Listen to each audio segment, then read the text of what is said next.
Lolo, Lola, good morning po sa inyo, ha, Vice Ganda. At syempre pa, oy! Congrats nga pala kina Bea Alonso at John Lloyd Cruz.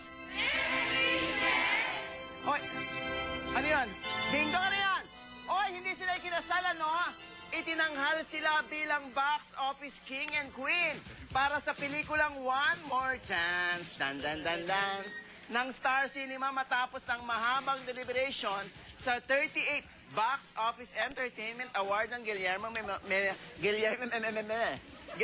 Mendoza Memorial Scholarship Foundation Incorporated. Ito naman, ang direktor nilang si Cathy Garcia Molina naman, ang tinanghal na Most Popular Film Director. At syempre, ang Star Cinema naman ang Most Popular Producer. Ang Film Actor and Actress of the Year naman, ang mga kapamilya rin nating sina Aga Mulak at Maricel Soriano. Ito naman, Princess of Philippine Movies naman si Angel Locsin. Most Popular Love Team of RP TV and Movies naman, sina Gerald Anderson and Kim Chu.